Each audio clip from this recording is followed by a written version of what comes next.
1. Durwin's back from Korea, baby. He came back to podcast with me. Nah, I can't podcast without him, baby. Can he podcast without me? Welcome back to another episode of the Slow Run Cast. Coming back from a 2-week hiatus because the man, the myth, the legend, the Durwinator himself, he's back from Korea. How you doing, my man? I'm good. I should have put on a filter so that I could be like, I did so much plastic surgery in Korea. Yo, that's a crazy one. Can you edit the video after the fact and then you just have like this thin nose and you have like these huge eyes? I think that would be a little bit too much production on my end. I don't even know how I'd do it. I'd have to probably like mask the rest of the video and then like put on some sort of filter. I don't know if you would be worth it. Yeah, maybe if you guys subscribe and we start making some income from this podcast. Yeah. How you doing, my man? 2 weeks? It's good. You have fun? Yeah, Korea was fun. Taiwan, not as much. But dude, let me tell you, You went to Taiwan as well? has so much advertisement for the waifus. You went to Taiwan and Korea? Yeah, I went to Taiwan and I didn't Korea. know this. Yeah, You've already been to Taiwan recently, haven't you? Yeah, I went a few years ago. But dude, like I just saw waifu you. You don't need to tell waifu me. games. You don't need to tell me, bro. You're sending me like full-on advertisements for some niche games that we don't even probably doesn't even get published here in North America. Yeah, it doesn't come to America. Here, I'll show the audience something real quick. Let me see if I can find the same one that I sent you. It's unhinged, dude. I think I saw the, what do you call it? Oh, I just gotta go to my messages to you. I think I think I sent it on there. Gotta go to his messages. He needs to show the waifus to me. And I can't get enough of the waifus. Can they get enough of me? Never. There was always more waifus. And there was that sick ghost, dude. The Ghost of Yote like stuff that they were showing off was like so cool. They had like basically whole like stores wrapped in like PlayStation stuff. This is in Korea? With like this one is Taiwan, I believe. Yeah, I saw that one. I was like, holy smokes, they have a full PlayStation store there. Yeah. I don't think it's a PlayStation store. I think it's like their PlayStation Center. They sold like Nintendo Switch stuff as well. Oh, okay. Yeah. I was like, no way there's a PlayStation store here. This was just in the streets. Oy, damn. Yeah, man. It's wild. Though they need the goddamn CCP there to go in and clean it out. and then I also found my new favorite game of the year. Oh geez, what was that one called? I just realized that's isn't that it's a Dead or Alive game? Yeah, I didn't realize there was a Dead or Alive game that came out this year. So this one is I had to search it up too because I'm like, there's no way I would have missed this for Venus Vacation Prism. Yeah, I would have missed this release, right? Because it's like probably pretty controversial in North America when you have that like come up. But it is a Asia exclusive. So you cannot buy it on the Steam store in North America. But I have acquired said game, and I will try it on my ROG Ally. Okay, so here's a question. I'm a person who wants to go on vacation. I'm not gonna lie. Besides like food, I don't really what goes on in Korea because that's all I saw from your stories. Literally, I don't know. Just food. I literally went there for food. It's just food and like yeah. Life. We did miss. There was like a huge fireworks festival because we went during their like Mid-Autumn festival, and like I did not end up going to it, but it was apparently like 1 million people lined up along their like river there, and the fireworks were insane. I saw some of the videos. I'm like, wow, I kind of wish I was there, but also I don't want to get destroyed by 100 or by 1 million people trying to leave the area. Yeah, that'd be pretty crazy. Done. Yeah. Yeah. Well, I'm glad you're back now. I'm glad you're back to talk to me about gaming. Yeah, it seems like I missed a decent chunk while we were Well, we'll get into it here. I mean, the last time we recorded was the Wednesday, what was it? Wednesday Was the 24th? it the 26th or something? It was the 24th of September, Wednesday. We had previously recorded that weekend on the 21st, but we did like a midweek episode because you were leaving to Korea and because the Sony State of Play happened. The rest of that week was pretty quiet, except for maybe the Xbox Tokyo Game Show, which we'll get into. This last week was, I would say, relatively quiet, but the week of the 29th, geez, man, we got some news to talk about that. So let's get right into it, man. And this is going to be an Xbox heavy episode.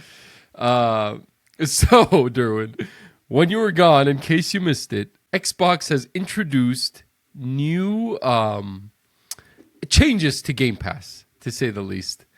And to get right into it, the big stinker of it all is the price of Game Pass Ultimate has gone up from $20 in the United States to $30.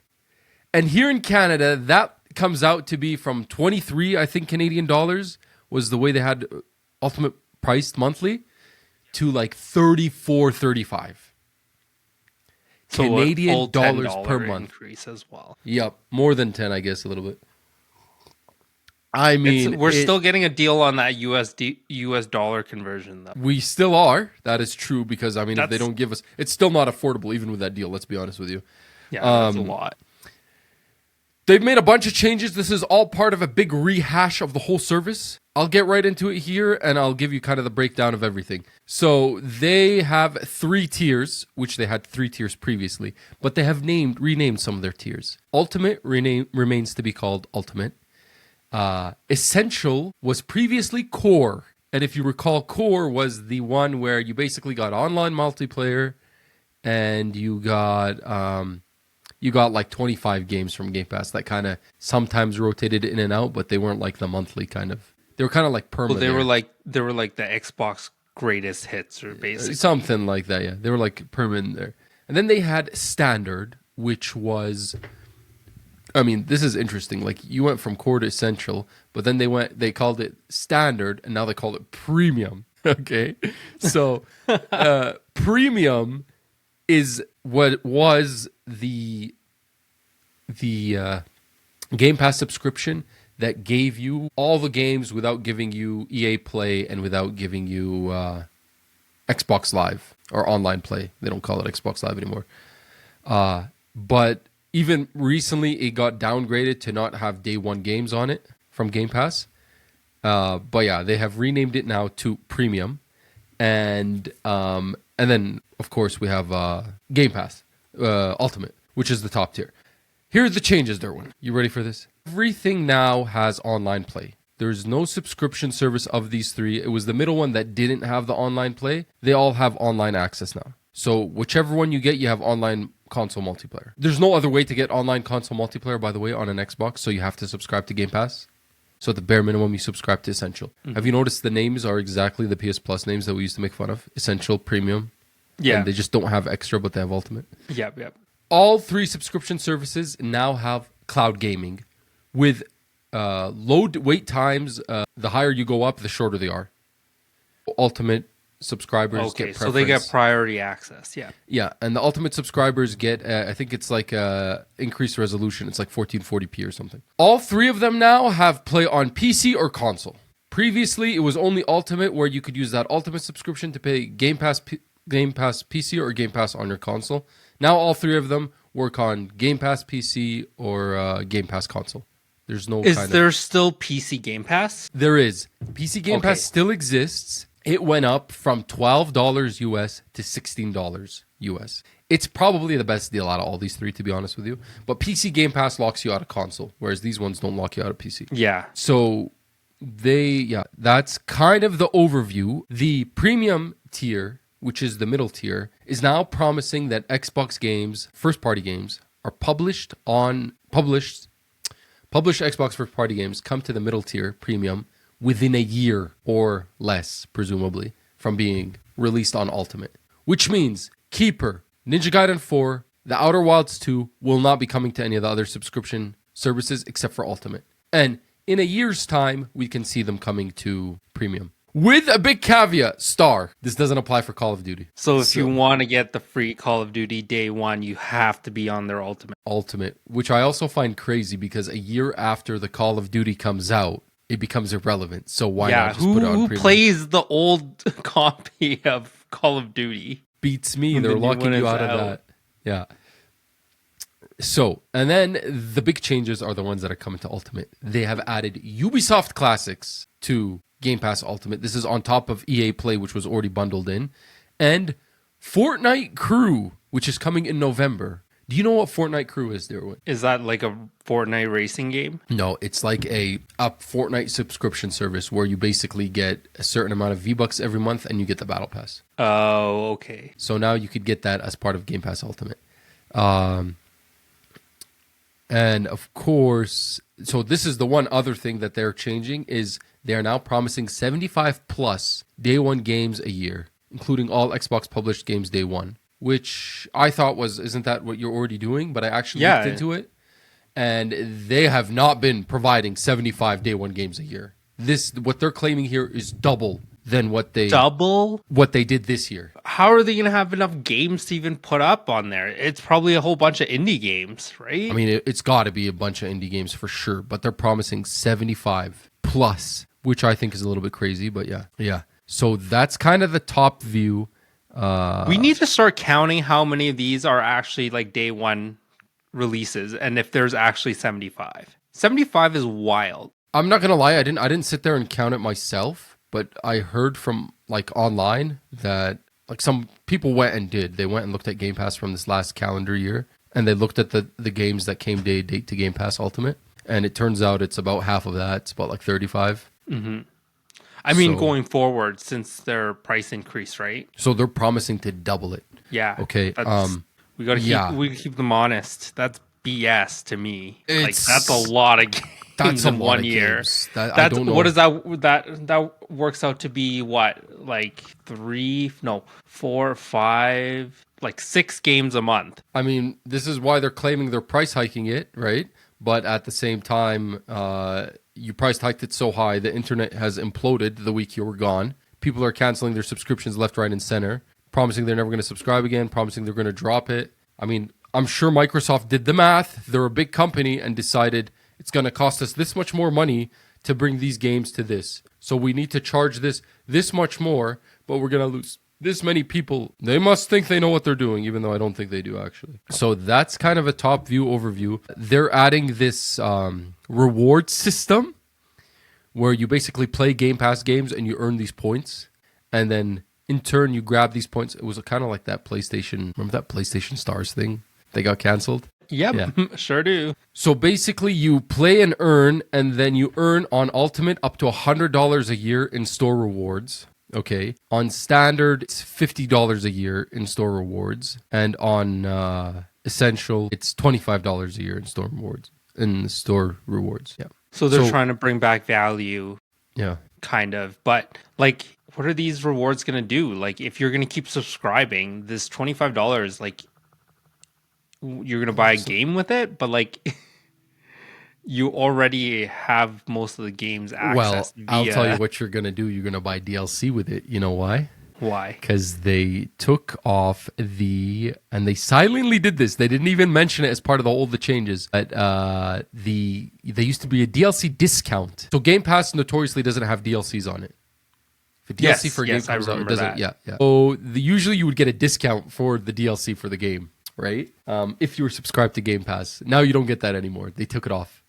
So they're just they're muddying the waters. They're removing something and then giving it back to you so you can use it your way. Yeah, so they removed the discounts for Game Pass, and they also removed like there was a discount on buying like the games in general. In-game currency. I don't know if they removed that. I don't think they removed that, where you get a discount on buying the actual game that's on Game Pass. Mm-hmm. But they removed the in-game currency for Call of Duty discount. There was like a discount if you're buying that in-game currency through Game Pass. They probably did the math and was like, "Oh, an average everybody spends about $25, so we'll remove that and we'll just give them back $25." I mean, Durwin, like, okay, so I guess, okay, what are your thoughts? What are your thoughts on this? I think this was inevitable because that's what the way of all the subscription services are doing. I think so. Every single one has gotten a price increase. This is a pretty egregious amount, 50% in one go. 50%. And we've already saw a price increase in June. Was it June this year? It wasn't that long ago. Yeah, I think it was last year or something like that. Keep in mind, in Canada, Game Pass Ultimate was $15. Or no, sorry, when it was $18. But before Game Pass Ultimate, there was that basic Game Pass. It was just PC and console, right? Mm-hmm. I remember subscribing in 2021 for $12 a month. That's insane, man. $12 a month, and in 4 years' time, this was 2021. We're at 35. That's insane. Yeah. So, I mean, you've notoriously got rid of your Xbox since we started recording this podcast. You sold it to me, actually, because my old one croaked out. Do you play Game Pass at all on your PC or on your... I have mainly switched over to Steam now. You don't play Game Pass on your PC? No, my subscription expired, was it a few months ago? And then I've been just like, if I'm interested in a game, Steam has like a really good refund policy. So like I can buy it, and then if I like try it out for a little bit, I think it's under 2 hours. You can return the game if you don't like it. So I did that for actually a few more recent ones because I was trying to find something to play before Ghost of Yote came out. Mm-hmm. So I did that for Metal Gear Solid 3 Delta. The Snake Eater. Yeah, I only played like 30 minutes. I was like, this is like, it's an interesting game, but it's not for me. Mm-hmm. And I did that for the Hell Is Us, right? I think that was, that one I was more interested in, but I was like, I'm not going to be able to finish this in time. So then I refunded it, and I'll probably just wait for deals for those ones. Yeah. I mean, okay, so you're not really into this anyway at this point. No, you don't really but use this service. But I do keep track of what does come on and off of it. At least the big titles, more so on than off. But like, this is a rough like deal for certain people. I mean, this is when we get to this kind of number, when we get to 35. I mean, I thought at 23, 24, whatever was priced in Canada before, I thought that was already too much to the point that I can't just keep the subscription running. I have to be more calculating with when I subscribe and when I don't. Yeah. Because here's the thing. Game Pass does not, as much as it offers, it does not offer every single game I want to play. And at my age, my issue is not being able to access the game financially. My issue is my time, right? Mm-hmm. I can't be subscribed to Game Pass and not use it for like a month or two because I'm playing something on my Switch or on my PlayStation, right? Yeah. You know what I mean? It's like bombard you with all these games. We added more value. We added 75 Ubisoft games. They added them one shot. Dumped them. Okay. We're giving you more day one games. Okay. There's 400 games to play from. I don't even have the time to play these games. Great, value added, but what value does it make? I need quality, not quantity. Yeah, exactly. Like if they're promising like 3 clear obscure level games per year, what does that work out to be? No, that's still too much money. You're better off buying the games. You're better off buying the games. Clear Obscure Expedition 33 was $65 in Canada. I subscribed to Game Pass I had coupons, cards from when it was still $15. So like I bought them from Costco like a while ago. So there were like 3 month at a time cards. All of last year I was not subscribed to Game Pass effectively up until Call of Duty came out because I just didn't care. There was nothing coming to the service that was that interesting, that was an absolutely must play. I played Final Fantasy VII Rebirth and then Shadow of the Erdtree and I can't remember whatever else I played that year. But I would say from October last year till now, Game Pass has been popping. Like you had the COD Day 1, they had Stalker 2, they had Indiana Jones, they had Microsoft Flight Simulator, and then you came into the new year, they had Avowed, they had South of Midnight, they had Blueprints, they had the Oblivion remake, they had Doom, The Dark Ages, they had Clear Obscure Expedition 33, they had Tony Hawk's Pro Skater 1 and 2, They had Gears of War Reloaded, Hollow Knight Silk Song. It's been a pretty solid year for Game Pass. Yeah. Ragebound was on Ultimate too, right? No, Ninja Gaiden. No, you bought that one separately? Yeah, that was on PlayStation. No, Ninja Gaiden 4 is coming to Two, yeah. And then they still have Ninja Gaiden 4, Outer Worlds 2, Keeper from Double Fine. I think they've had a very good Game Pass year. Yeah. Borderlands 4 as well, or no? No, I don't think so. No, Borderlands 4 was just advertised on PS. That's why I'm mixing it up. Yeah. And I mean, a Game of the Year candidate or a Game of the Year winner at this point. I'm sorry, I don't think anything's beating this game. Claire Obscure Expedition 33 is the freaking goatee, bro. It's the goatee. It's the goatee. Okay, we can't say that yet. It's the goatee, bro. We're not done Ghost of Yote's story. So we'll get to Ghost of Yote. We'll get to Ghost of Yote later in the episode. That. I love Ghost of Yote. Ghost of Yote. I've been calling it Ghost of Gote. But it's a great name. But yeah, anyway, like I see value in this service. It's great. It's cool. But mathematically, at this high of a subscription cost monthly, $35, like Canadian, we're talking like it's 300. Everybody in the US is making a joke about it now being called the Xbox 360 because 30 times 12 is 360. Right? So like at this level, $420, right? That's 4 big AAA titles a year, right? And then several indie games. I used to use Game Pass as honestly an indie game machine because I could subscribe for $25 a month. And then all these indie games are already $25 or $30 or $40 or $50 or $60, but they're all what? 4 hours long, 5 hours long, 8 hours long, 10 hours long, right? 15 hours long. I can finish 4 or 5 games a month on Game Pass, indie games that all go for 30 each, and I only ever paid for them like $25. So I saw value there in the subscription service from that like perspective. But when it comes to AAA games, it was I never like there would be more often than not I would start a game on Game Pass and then I'm like resubscribing to finish it, and then by the end of it I've spent more money on the Game Pass subscription than if I just bought it outright. And now if we're talking a lot of these are like 400 plus games. A lot of these games are old games that you could buy for $5 on the Xbox store. You know what I mean? Yeah. Like advertising is 400 plus games. This subscription service is now at a point where you have to be calculating with when you subscribe to it, when you unsubscribe, I think. Yeah, I think it's still good for like those odd months where you that's how some people use Netflix nowadays too, where you basically write down the ones that you're interested in. When you think you have a big enough backlog, you subscribe for a month or two, you get through your backlog, and then you unsubscribe. Yeah, exactly. I mean, I've been doing that with subscription services as well. I do that with like the sports subscription services. I don't do the annual because like I don't use them in the summer. I use them to watch soccer. And it's like, well, there's 2-3 months in the summer that there's no soccer. Why do I even need this subscription service? Yeah, you might as well save the money. Yeah. Like the few dollars that you save a month doesn't really justify you not paying. Like if you don't pay for it for 2 or 3 months, that's even the discount there is even more than just having the deal on the yearly pass, right? For the most part. Exactly. I mean, I wish Xbox had like the yearly pass at like a discounted rate too, but they've never had that.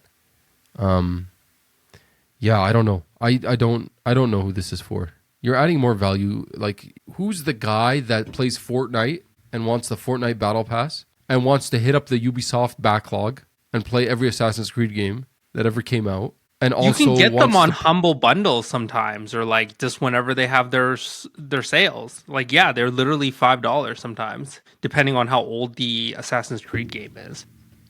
No, I mean, I think you have to look at what the cost of the game is on the store before you think that the subscription is worth it to. Well, yeah, if it's an old game, it's more cheaper so to buy now. Like $20 a month, you could just be like, okay, whatever. Like that works out to be like $200 a year. That's like nothing really. That's like 2 games now. But like at 30 something, then that's a completely different story.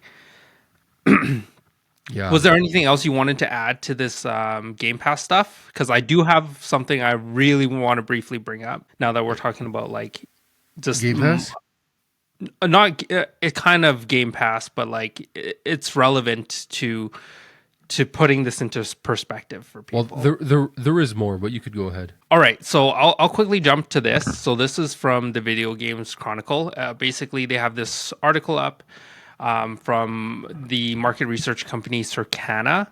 Basically, the senior director came out and just like threw a whole bunch of numbers out there for people. I don't know if you read this article. Matt Piscatella, right? Matt Piscatella. I think go ahead. Yeah. Yes, correct. So this is all based on US data. 18% of players in the US buy a new video game about once every 6 months. Only 18%, while 12% buy one about once a year. Yeah. 33% of players buy a new game less often than once a year, meaning a combined total of 63% of players buy 2 games or fewer every year. So if you're like putting this into perspective, they can put 75 games out there, but like I think we're running into the issue where people aren't actually able to finish their games or buy them or even or buy them, right? Depending on like financial interest. I don't think that those statistics shock me.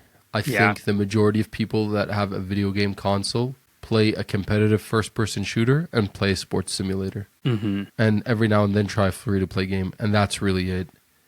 Yeah. Maybe some of them have some attachment to a specific franchise that they'll buy that game for. They'll buy the next GTA or they'll buy the next Red Dead. Yeah. But I'm not surprised by that at all. Yeah, there's a few more numbers. 22% of players buy a new game around once every 3 months. 10% saying they buy one roughly every month. And then 4% said that they buy more than one game a month. So that's probably... I don't know if I'm there at more than one game a month. Like sometimes I buy it and then it'll just sit there kind of deal. So maybe. It depends on the release schedule. Yeah. I've bought 3 in the last month. 14% of players who buy one game or more per month are mainly responsible for the continued trajectory of full price games. So it's 14% of the players who are basically dictating the future of the market price of these games. So the CEO or the director came out and said, hyper enthusiasts, price insensitive players are the reason game prices are rising. And these deluxe editions are like just more common. And they're basically the people that just buy the games. They don't care about the price of them. Yeah. I mean, I would say I fall into that category, except recently these Nintendo prices, they're a little bit too much. Yeah. They're I mean... off-putting. But again, if these 14% of people are, I assume this is on previous years' data. So, like, obviously, the Switch 2 hasn't been released yet. So we'll see, I guess, going forward if that continues to be the case or if that number drops off, right? Because if games are now $100, that might be a little bit more sensitive to people versus when they were $80, right? Yeah. Well, 100 here in Canada, right? 80 in the US now. I mean, I don't know, Durwin. This is like, this has honestly got me a little bit existential. By the way, I should have you know that the next story was this VGC Chronicle. Oh yeah, perfect. Yeah, I had it. So we you literally put it at the right spot.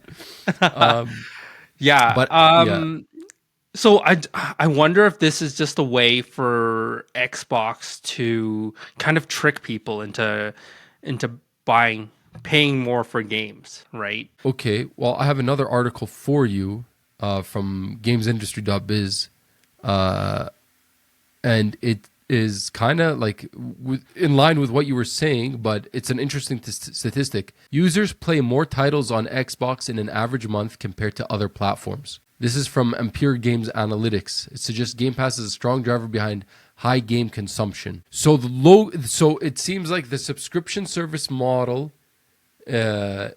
counteracts the low game consumption that you were talking about from that Circana article. Okay. Like if someone is subscribed to Game Pass, they're more likely to try more games. So they had that in comparison. They said Xbox users played an average of 4.7 different titles a month. And in contrast, it was 4.5 games on Steam and 3.7 on PlayStation, which is 38% lower than Xbox. And I really believe that. Like, I could see that happening. I know a couple of people who are like Xbox only people, my brother-in-law and my brother.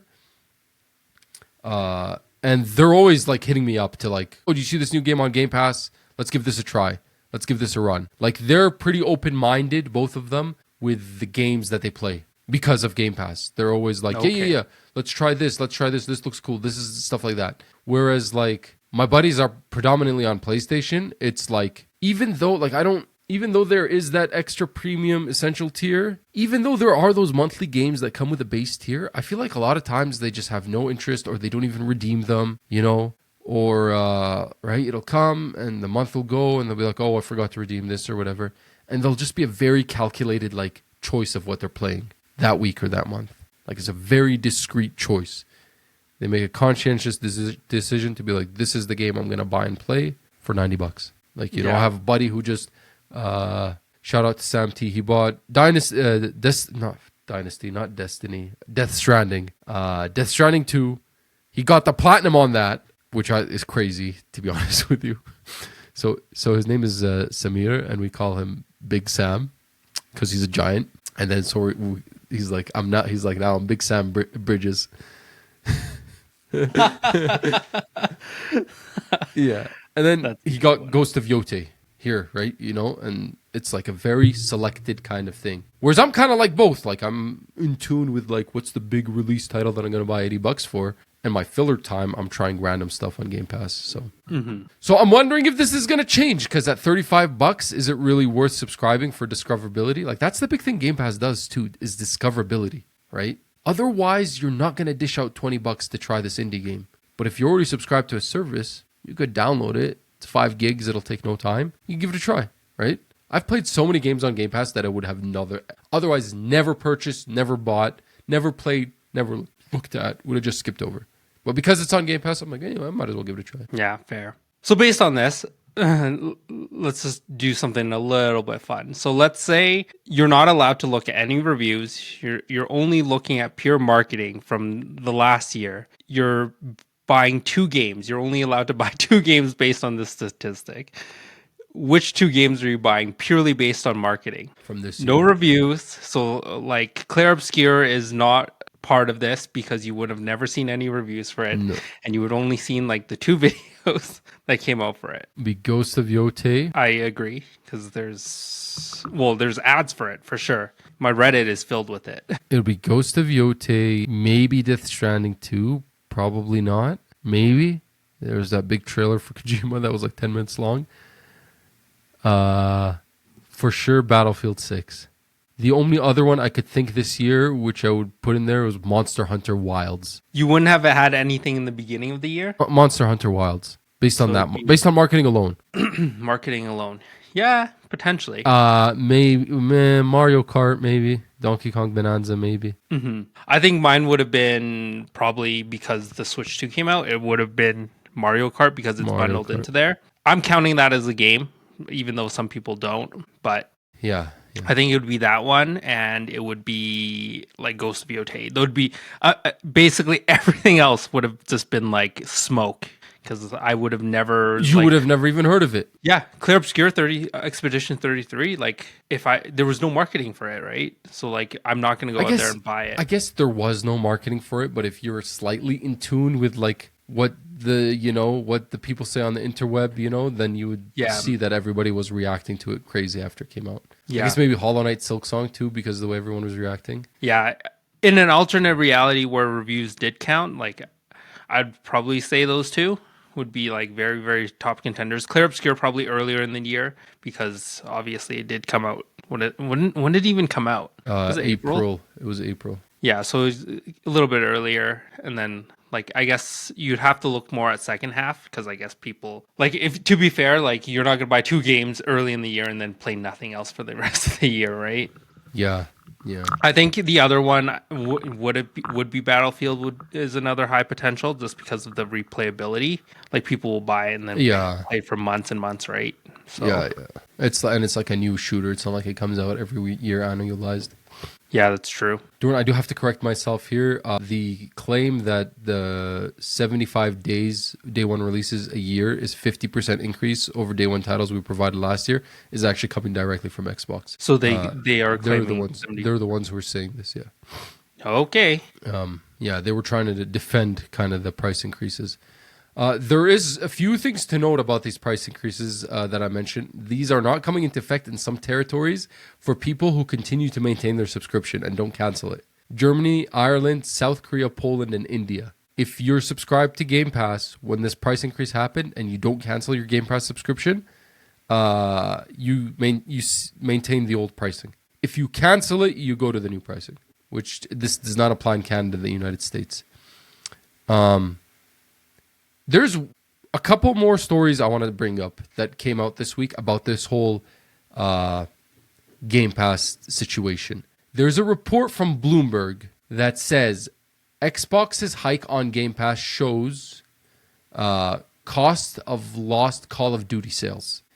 And they are reporting that because they put Call of Duty Black Ops 7 on Game Pass, Black Ops 6 last year, they have lost $300 million in revenue. Now, I don't know if this means they lost $300 million in revenue total or they lost $300 million worth of sales, because then the question is, if they lost $300 million worth of sales, how much of that $300 million loss were they able to recoup with new Game Pass subscriptions? And how long did those subscriptions go for? The article does not go into that because I don't know if they even have that data. But it goes to show you how costly it is for them to put these games day and date. And here's the cherry on top after this happens. The former FTC chair says, "I told you so." I think I did read that article. Yeah. Yeah, so, it's like not good for the market when... So this is coming from Video Games Chronicle, the former chair of the Federal Trade Commission, who fought to block its 2023 fought the 2023 acquisition. That's Lena Khan, right? Yeah, Lena Khan. Dude, she's a goat. She basically says, yeah, like they're too big to care. Basically, they're like they don't care. She's like, we said that their acquisition of Microsoft was gonna significantly harm gamers and developers. They've become a dominant firm that's too big to care. They can make things worse for their customers without having to worry about the consequences. I'm not gonna lie, man. At the time, I feel like the video game kind of content creator / podcaster / journalist / media people industry was all like cheering for this purchase to happen. And it was basically because Activision Blizzard was kind of like a shit company in their mind. They stopped making all the old titles that they had that people loved. They're just a Call of Duty whale that just makes Call of Duty, forces all their developers to work on Call of Duty. There's the sexual assault allegations. There's Bobby Kotick being a bad human being and all that kind of stuff. And everybody was cheering for this purchase to go through because Xbox at the time, we're talking 22, 23. It's crazy, honestly. Durwin, it's nuts how negative they've turned like gamers against them in the last few years. When I thought they started this console generation relatively on a good foot. It wasn't the best start because there was the hiccup of not releasing Halo Infinite on launch day and I waited a year and stuff like that. But I was one of the people who was genuinely excited because they were saving all these small indie studios like Double Fine and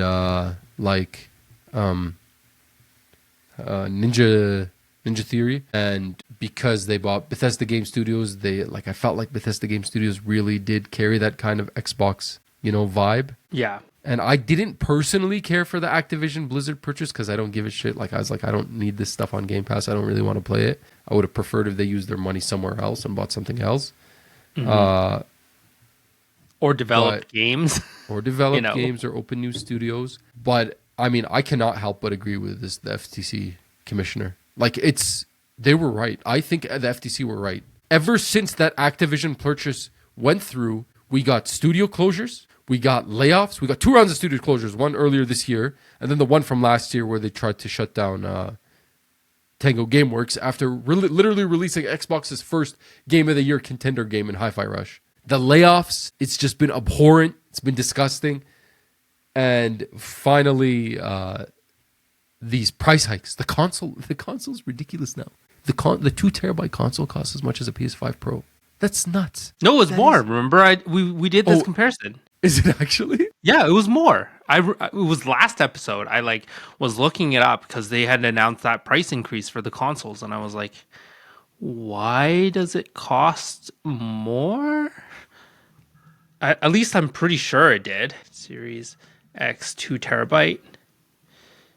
Galaxy Black Edition. Yeah, it's $879, dude. That's insane. That is insane. Is I that more think than the PS5 Pro? Dude, the PS5 Pro is like $800, I think, on sale the other day. No way. I'm gonna freaking buy one if it's $800. Oh no, I think the sale's done. It's back up to $959. I remember seeing one on sale. I thought for $800 or something. I've been starting to think I should have bought one when they came out last year. PS5 Pro? Well, I still see it here. $800. Refurbished open box. Oh, that one's a refurb one.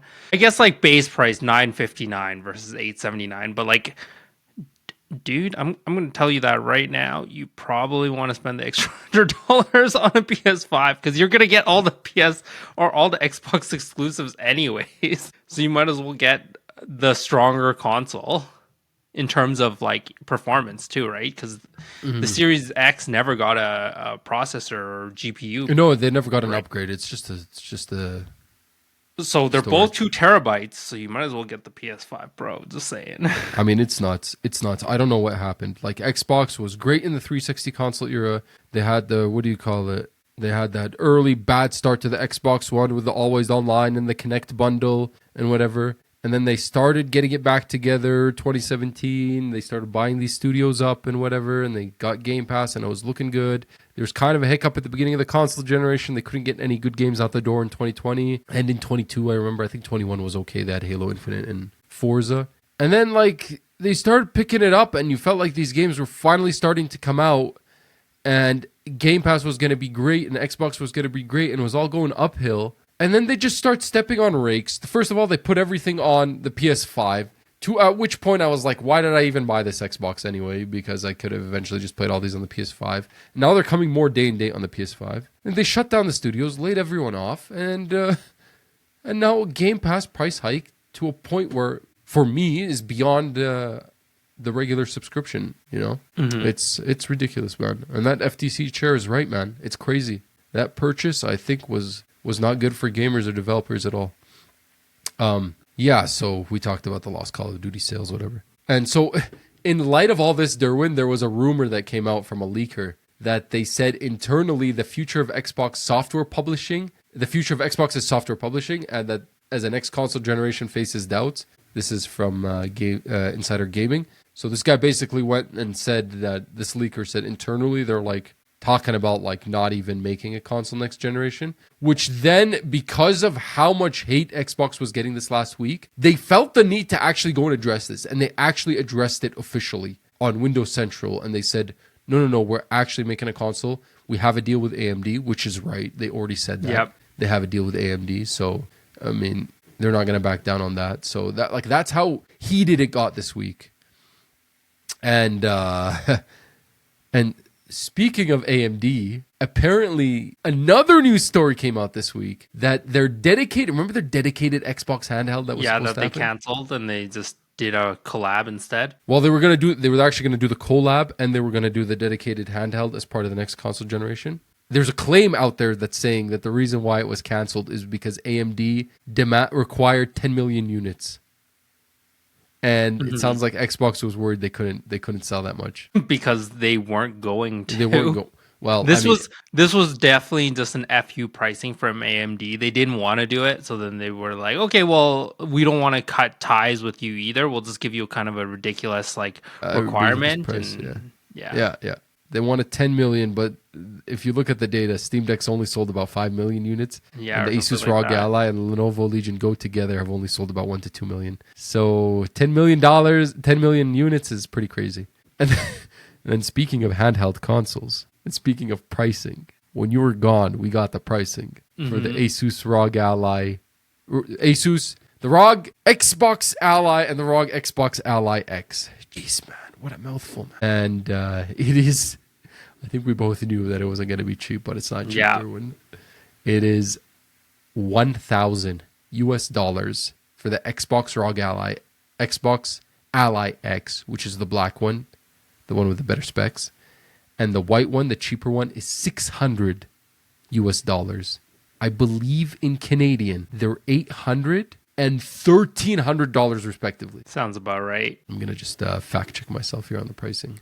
The white one is $800, correct? I don't think you can get the Amazon. You can get the Ally X on Amazon yet. Yeah, it's $1,300 for the ROG, for the X, and then for just the Ally is $800. Which to me, I mean, I think I already knew when they announced this thing that I was not gonna buy this. I was not gonna I wasn't interested to dish out this much money for it. And I mean, this is all but confirmed now with this pricing. Like $1,300 more expensive than a PS5 Pro after you buy it a stand and a disc drive. May I add? Still more expensive. I mean, it's like Lenovo Legion Go 2 price levels. Legion Go 2 is still more expensive. Is it? Yeah, I think it's more expensive by a few $100 because it's $1,099 USD. Oh, so it's more. Yeah, in Canada. Yeah, that's it is. I don't think they have Canadian pricing yet. Yeah, that's nuts, man. I mean, listen, this last year with Xbox, all I have found out was I should have bought a Steam Deck earlier. I was always holding out on buying a Steam Deck because I was hoping there'd be a good handheld console where I could play Game Pass. Because I had no PC games. I'm like, the only thing I want to do is play things on Game Pass. Get me a handheld that can let me play indie games on Game Pass, and I'm good. And I guess before the news for this thing came out, I kind of bought the Steam Deck earlier this year because I was like, oh man, I just can't wait anymore. And I'm just like, I wish I bought this 2 years ago. $600. I don't regret it. It's great. It runs the games that I want to play on it. To be honest with you, I don't want to play anything else. So. But doesn't play Game Pass, dude? I don't care anymore. Because it's $35 for Game Pass. What do I care anymore? Steam sales, I'll get the indie games that I want when they're on sale for less than the $35. I'll buy the 3-4 that I want for that month. Exactly. I still love my ROG Ally original. Yeah. So, yeah. I'm waiting to see when you get that update. The Xbox, or you got it already? No, yeah. I was telling you, I installed the early preview or whatever. It's great. Yeah. I want to try it out one day, maybe. Yeah, it's fun times. Durwin, I got a few more Xbox stories over here, but in light of all this that was happening, Microsoft is also launching a free cloud gaming service with ads. Yeah, I read this and I was like, what is going on? What did they have the ads at? It was like 2 minutes of ads for every hour of gaming or something like that. Dude, imagine you're in a middle of a boss fight and then they stop you and make you watch 2 minutes of ads. I'd be so mad. I'd lose it. This is not it. And apparently in the UK and in the United States, Costco has stopped selling Xbox consoles. It was a rumor at first. People were calling their local Costco to get a controller or something like that. And they're like, we don't sell them anymore. And yeah, it's confirmed now. It's legit confirmed from Costco that they're not selling. Yeah, they're not selling, so they're probably just cleared it all out and said, see ya. No consoles, no Game Pass cards, no controllers, nothing. So crazy. Yeah. Man, so I mean, initially when I was doing these show notes, because at the end of the week that you left, they had the Tokyo Game Show for Xbox. I was gonna go into everything that was announced. But I could just kind of skim over it a little bit real quickly. It wasn't the greatest show. I don't think anybody thought it would be. I didn't hear anything about it in terms of big releases, but the big thing is they confirmed in a teaser trailer Forza Horizon 6. It's coming Japan, in 2026, right? And it's in Japan. So that's a cool setting. I'm going to be excited for that one. Japan for Forza Horizon is going to be sick, I think. Yeah. They showcased, in addition to that, they showcased some multiplayer maps set in Japan for Black Ops 7. They showcased Gemma Chan as Dr. Selena Tan in 007 First Light. Excited for that. They showcased some more gameplay features for Ninja Gaiden 4, including the difficulty mode. That Monster Hunter Stories 3 coming to Xbox in November. Bruce Lee's joining Hitman World of Assassination. There was a Microsoft Flight Simulator 2020 update where you could fly around some locations in Japan. Another Gungrave gore game called Blood Heat is coming in 26, I think. Age of Mythology Heavenly Spear DLC out next week. Dragon Quest 1 and 2 HD 2D remake. They showed off Fatal Frame 2 again. The director spoke a little bit about the game. Hotel Barcelona multiplayer modes. Double Dragon Revive extra mode. And the one that actually caught my eye is this game called Winter Burrow, where you're like this little mouse. It's like a cozy game. I've had it kind of on my radar for a while, and it got a release date of November 12th. And yeah, that's kind of it. There's a bunch of other stuff here, but Romancing Saga, like stuff that I don't know if we really need to talk about it all. But yeah, Forza Horizon coming to Japan. Apparently Microsoft has confirmed it won't be on PS5 at launch, which is interesting that they're choosing to hold out. I thought eventually we were going to get to a day and date with all Xbox games, but won't be on PS5 at launch. So maybe it'll be worth the $25, the $35. So the last little story here is we talked a couple of weeks ago about Contraband being canceled. That was the game that was being done by Avalanche Studios. That was being published by Microsoft, but because this is the Just Cause team, but because of this game cancellation, they have closed one of their Liverpool studios. More fallout from the Xbox cancellations and layoffs. I think at the end of the year, I should do remember last year when I did like a review of where all the game studios are at? Yeah. The Microsoft and the Sony ones. Maybe we'll do that. Half of them are canceled. Yeah, just to see where we're at. Just to see where we're at. Durwin, lots of Xbox news this week. That was it. We're done. We'll move on. We'll move on to the other big story of the week. EA has announced an agreement to be acquired by the Saudi Arabian Public Investment Fund, Silver Lake, and Affinity Partners for $55 million. I believe Affinity Partners is the Jared Kushner company, who is the son-in-law of Donald Trump. Big news over here. Lots of people freaking out about this, and I think rightfully so. The company is going private, so I don't know exactly how it works, but the stockholders received $210 per share in cash as part of the will receive $210 per share in cash as part of the acquisition. So I don't think you could trade EA stock anymore. Probably not. They froze it or whatever. Even though I don't understand exactly how this works. This deal doesn't go through till 27. I think, because it has to go through regulatory whatever. Well, I can check the stocks here. So you know what? Okay, how about I actually read verbatim from gamesindustry.biz, because they know what they're talking about. Sure. Electronics. Sorry, what were you saying? Well, I was just saying I can double check what the investment group will acquire 100% of the developer, with the Saudi Arabian Public Investment Fund rolling its existing stake in the company. So it already had some shares in it. As part of the acquisition, EA stockholders will receive $210 per share in cash. The transaction will be funded in cash from PIF, Silver Lake, and Affinity Partners.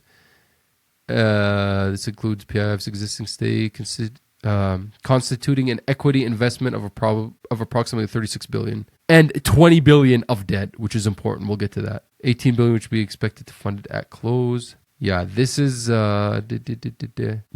according to the Wall Street Journal, with sources alleging Saudi Arabia's PIF, private equity firm Silver Lake, and Jared Kushner's investment firm Affinity Partners. Yeah. So the company is going to go private. That's the big thing. Of course, I think in any other circumstance, I would say who cares? Doesn't sound like any of these three groups are going to be. It's not like Microsoft buying Activision Blizzard and being directly involved in the video game business, right? It's more of an investment. But people are freaking out about it because it's Saudi Arabia's public investment fund. Let's listen, I don't want to get political on this podcast. I could be a very political person, but I think there's no beating around the bush with this one, okay? Saudi Arabia is a company, or is a country in the West that gets a very bad rap. I think rightfully so. I do disagree with why it gets a bad rap. I think it's done more horrendous things than what the average Western mind thinks of Saudi Arabia. The average Western mind, if they think Saudi Arabia, they think lack of women's rights, they think lacks of freedom, religious freedom, and they think maybe, killing the journalist Jamal Khashoggi. Maybe they think about, involvement in the 9/11 attacks. That's where their mind goes. Conservative, Muslim, fundamentalist country. That's what it goes. I don't want to get into what I actually think the problem with Saudi Arabia is. I think those are all true, but I think those are surface level. I think there's a lot deeper things there. And obviously my perspective from being a Middle Eastern is completely different than what it is. Like, I think everybody's talking about this, but the real gripes is, for example, nobody brings up the war in Yemen, where they bombarded the shit out of that country for 10 years in a civil war, which they sided with one side and basically obliterated the country. They still couldn't win the war, but, you know, the amount of damage they caused, the amount of death and suffering, I think it's like 500,000 people in that civil war. That was from the early 2010s. I think that tops anything that's been said here. I think nobody has a case to complain if this was a private Saudi citizen who bought this company or private company. Right? Because if it's just a private company, then who cares? It's not like that would be like holding every private company in the US responsible for what the US government does. I think the US government's committed enough atrocities too that if we were going to hold the, you know, if we were going to hold the scales of balance equally, then, you know, it's like, okay, EA was owned by America, now it's being owned. But it is in fact owned by the Saudi government. I think that's an important note to point out. Yeah. And then the thing on top of that is, I've kind of discussed this multiple times on this podcast. Saudi Arabia's current crown prince has gone on a reform campaign in the country to kind of, I don't know if the right word is whitewash. I don't know exactly even how to use that word in the right context. Maybe it's culture wash. So it's like, instead of saying, okay, we've had human rights abuses in the past, we've had this lack of religious freedom thing in the past, we've had this thing in the past. Instead of getting rid of these things or reforming these things or reforming your government or authoritarian, you know, monarchy, you just kind of culture wash everything. So now before was like a closed off religious country. Now they're like bringing all these singers to Saudi Arabia to perform. Whereas before, I mean, it would have been like completely unacceptable, right? But they're trying to like appeal to the youth there by doing these things. In turn, they have like the fundamentalists over there that were fundamentalists because the Saudi Arabian government made the fundamentalists, and now the Saudi Arabian government's kind of changed their tone. They're like, yo, dude, what the hell's going on? We're like a strict religious country. Those guys are getting thrown in jail now over there, right? So they're opening this all up. They're opening it to sporting events. Golf is a big one. Boxing. UFC recently, I think they signed a deal or something like that. And is F1 there as well? I don't know if F1 is there. I think F1 is in Bahrain. Well, they have a Grand Prix, Saudi Arabian Grand Prix. Yeah, there you go. Okay. Anime is another one. They've been doing collabs with Japanese studios. Video games is a big one. We've talked multiple times about, you know, Saudi Arabia, the Public Investment Fund weaseling its way in to a few things in the video game industry, and this being the biggest one, I think, right? So it's like you have a questionable from, you know, a moral perspective government, and to kind of like, you know, clean it all up, what do? They go and, you know, get involved in all this pop culture stuff, and they culture wash all of this, and then it's kind of just like, we're cool, right? Sort of thing. So I see why people have like a very strong objective to this, rightfully so. I mean, everybody kind of does this, to be honest with you. Like, everybody tries to culture wash everything, but Saudi Arabia is getting a hint, and now they're doing it themselves. And they're also trying to, rightfully so, they're trying to diversify their economy. That's another thing, because they're just stuck in oil. There's nothing else. If that ever collapses, they go downhill. So yeah, I mean, the big thing over here is FIFA. FIFA is a very popular game in the Middle East and in Saudi Arabia. So that's why they went after EA. I'll tell you that. They didn't go after EA for BioWare. They went after, you know. So that's one reason why people are freaking out, Durwin. The other reason why people are freaking out, well, there's actually like two other reasons why people are freaking out. They're freaking out about Saudi Arabia being this religious fundamentalist. This is why I think they shouldn't freak out. Because Saudi Arabia, they're figuring out that Saudi Arabia being this religious fundamentalist country is going to now filter and vet the games EA, the wokeness that EA is going to publish. For example, The Sims, that's a big one. BioWare, I mean, the last one, the Veilguard, had a lot of LGBTQ themes and stuff like that. I think from this perspective, maybe the LGBTQ thing is something to put a star on. Because I don't think Saudi Arabia's got that liberal there. But I think as far as everything else, if you're following what's happening in Saudi Arabia and you're following all the religious people being jailed because this crown prince has taken a turn and wants to be cool, I don't think you have to worry about Saudi Arabia censoring, you know, the violence and the and the drugs and the alcohol and the nudity and the sexuality and all the other stuff that's explored in this game. You don't have to worry about it. Recently, they just published GTA 5 in Saudi Arabia for the first time.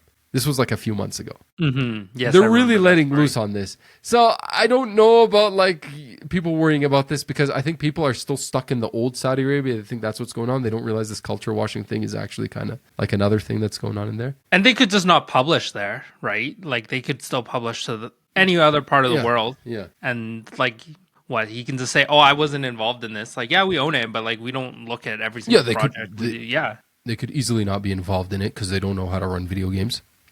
But this is a concern that I think is legitimate. This is $20 billion in debt that they're picking up with this thing.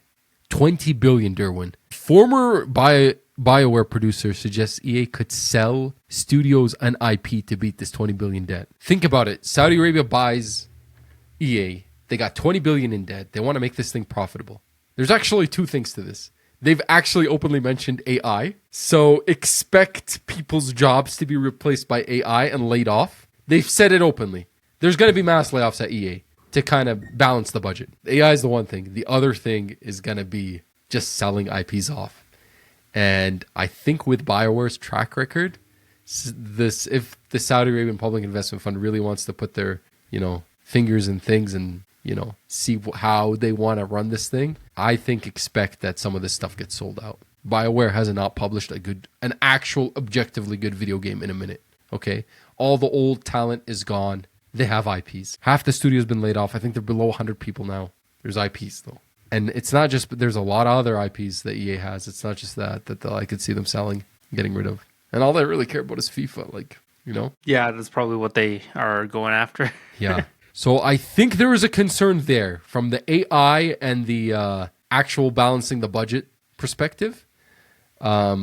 I don't think people should be too concerned about like the culture thing. I don't think there's going to be like some culture war in EA and they're going to clean it house and make it all, in line with Saudi Arabian Islamic values. I don't think you need to worry about that because if you've been following what's happening in Saudi Arabia, they're doing a different turn. This crown prince is taking a completely different turn. And if you're concerned from the moral perspective, I agree with you. I don't agree from the Western perspective. Like, all they talk about is like, oh, women's, but they've been changing things like women can drive now there and stuff like that, right? That's all they talk about. But in reality, it goes deeper than that, man. It goes like, you're talking about like, basically pushing their version of the religion Islam in the 70s, funding some armed groups in Afghanistan and stuff like that. Like a bunch of stuff all comes out of this. ISIS, civil war in Iraq, civil war in Syria, civil war in Yemen. They got their tentacles entrenched in way deeper things than just, political prisoners in their country, both from like political perspective, religious perspective. It's not just women can't drive and can't show their, thighs or something. Things. Like there's darker things than that. I didn't really want to go on a political rant, to be honest with you, but I don't know any other way to tackle the story without going that way. I mean, I think it's out there. It's important to bring up, and that's what they're doing. They're trying to culture wash, It's like Israel saying the Palestinians have no LGBTQ rights. Hamas doesn't provide LGBTQ rights in Gaza, and then they bomb Gaza on that premise. And then it's like, well, I'm pretty sure your bombs don't discriminate and don't kill the LGBTQ people there, right? Like, it's like, it's like they do these things where it's like they make these points to try and cover up the darker things. Yeah. Anyway, that's EA. I don't know if you have any thoughts about this, Durwin. To be honest with you, I don't really care about EA that much as a publisher. I don't play sports simulators anymore. Honestly, EA and Ubisoft could probably disappear and I wouldn't really care. I think they've just gotten like too big. Like all the games that they put out are just kind of boring. They've gone too corporate, right? Like there's no desire to put out a actually good game anymore. I think I care about Ubisoft. I think I care about Ubisoft more than EA because even though Ubisoft's been failing like crazy, I think they have more IPs that interest me. Yeah, Prince of Persia. Like, yeah, that was a surprise, right? The Lost Crown. The Lost Crown. The Rogue Prince of Persia this year too. Yeah, you know what I mean? But like EA is sports simulators, which I used to love when I was younger. I don't really care for anymore. Battlefield 6 just came out, but sure, right? Whatever. And that's really it. Like, I mean, I've been really meaning to get into the Jedi games. Haven't really played those. I can't think of anything else off the top of my head, It's not like they're doing Titanfall or any of that stuff again. Yeah. And Then BioWare, I don't care about BioWare. I'll be honest with you, I don't care about BioWare. I don't think this next Mass Effect is going to be great, frankly. It's just the husk of itself. It is. Like, it's not even the same anymore. Yeah, I mean, okay. We'll see here what happens with all this. It's not going to go right away. I think it's going to take some time. But the EA private acquisition deal is expected to go smoothly, says report, as what regulatory is going to say no to the president's son-in-law? That's an article title from Eurogamer. Yeah, that too, and they're not. It's not antitrust, right? Like, it seems like the major investor is that fund, and they don't have that many like studios under their belt. So like, no, they actually, the Saudi Arabian Public Investment Fund has their tentacles in a lot of video game stuff. They own shares in Nintendo and what have you, but they don't have actual like. They're not competing in that sort of way, right? No, yeah. The CEO of EA claims that the company's values will remain unchanged following the sale. I actually believe it. I don't think Saudi Arabia is going to go and tell them, oh, this is not in line with what we think. If you've been following the news there, like I said, I iterated more than once. The current Crown Prince doesn't give a damn about that. Yeah. I mean, the better way is just to fly under the radar and people just know you for certain things and you don't cause like an issue and then people just forget, right? And well, that's the point. That's the point. You're trying to culture wash the thing. So what do? You're not going to buy EA and then say, we're going to cancel the Sims. We're going to take out all this LGBTQ stuff. They're going to do nothing so that they soften you up to them. And they just kind of brush over everything else that they're doing sinister under the table. Like the real sinister things or whatever, right? The power struggle stuff. It's just like whatever. Yeah, anyway. I mean, the other thing too is, if the West is so concerned about Saudi Arabia, may I remind you, Saudi Arabia is one of the United States of America's closest allies in the Middle East. There is U.S. military bases in Saudi Arabia, right? But speaking of Ubisoft's Tencent-backed subsidiary starts operations today, and it's named Vantage Studios. I said today, but this was like a week ago. This is the article from VGC. The new entity is going to have business control over Assassin's Creed, Far Cry, and the Rainbow Six series, and the crew. It looks like, and I don't really know. Basically, all the big IP. I don't really know what the other Ubisoft is going to be doing, to be honest with you. Yeah. Getting ready to close down, to be honest.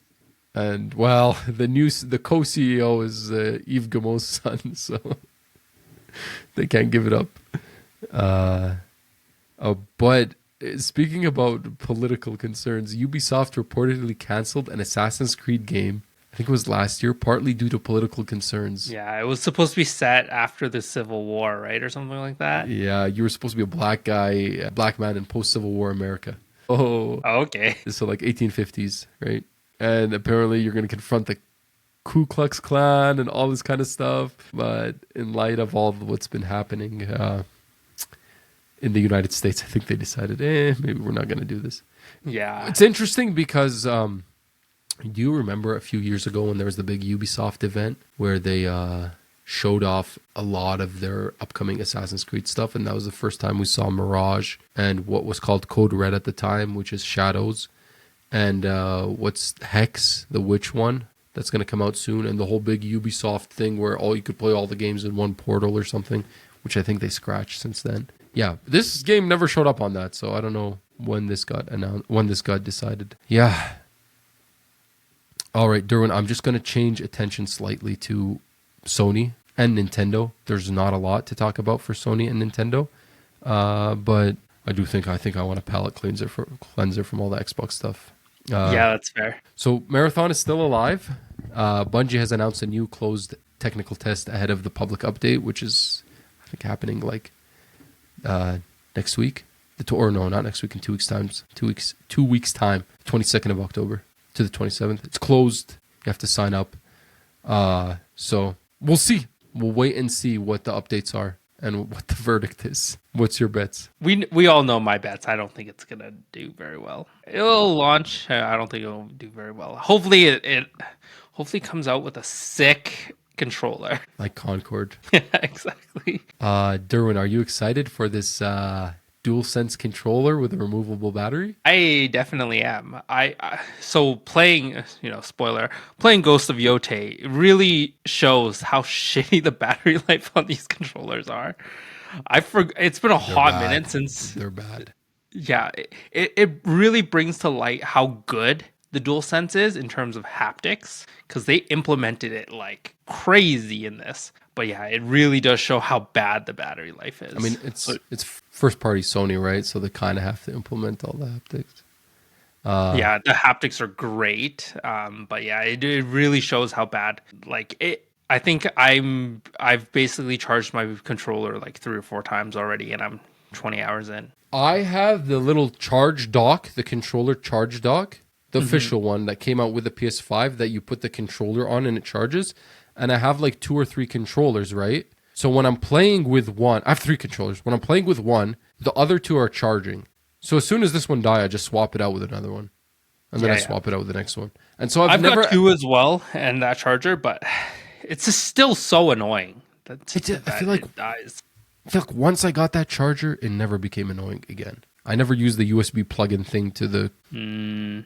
Yeah, it never got annoying. Yeah, I mean, again. I still I have the charger, but I just like it's packed away, and like it's just still super annoying that you have to like switch out your controller every so often, right?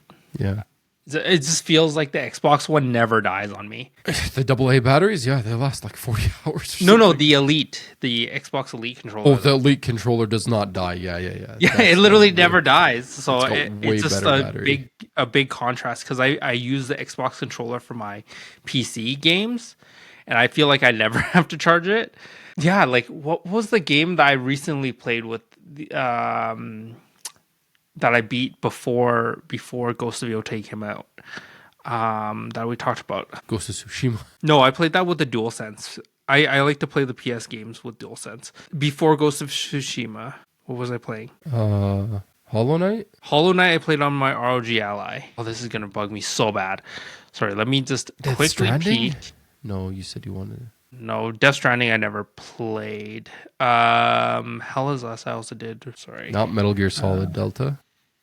Yeah, I technically would have played that with the Xbox controller, but not like a full game. Full game. I need to think about it. Whatever, I'll throw an example out there. South of Midnight, I don't think I even charged the controller once, and I played the whole game with it. I swear.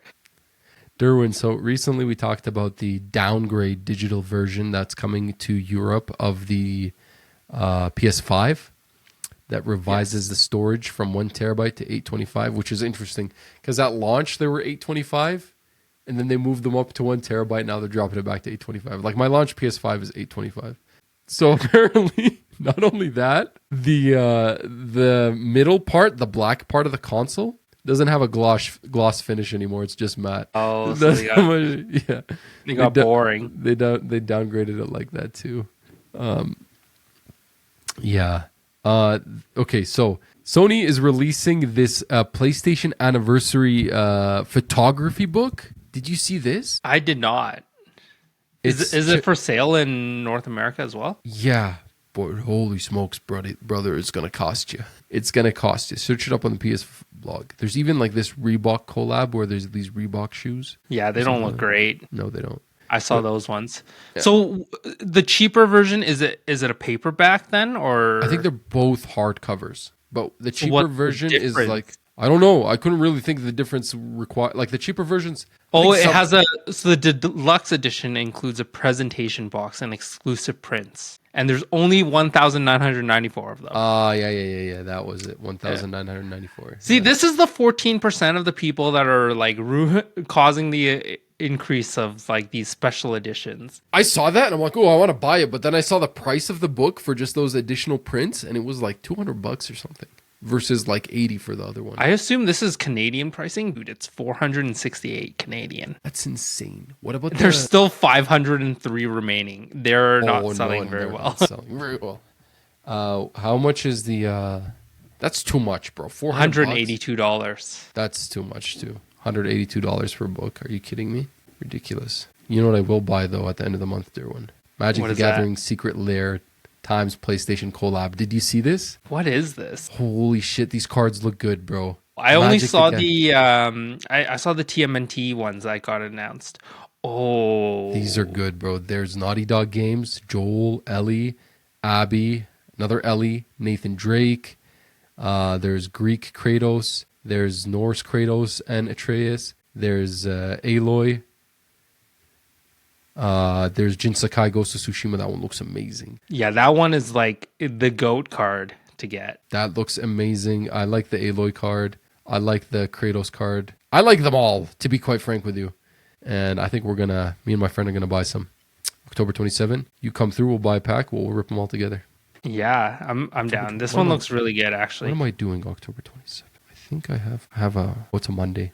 Yeah. No, I'll let you know. We're gonna buy packs for sure, Durwin. So I'll let you know, and we'll if we can get some, that is. But don't worry, he'll get. Shout out to TCG Mosey, top 10 eBay seller in Canada for Pokemon cards. He's the GOAT. Don't worry, bro. He'll get you those cards. Yeah, excited for that. We'll talk for sure. Sure will. So Mario over the last... No. Bowser has been defeated. Yeah, well, that's what I was gonna say. Mario defeated Bowser.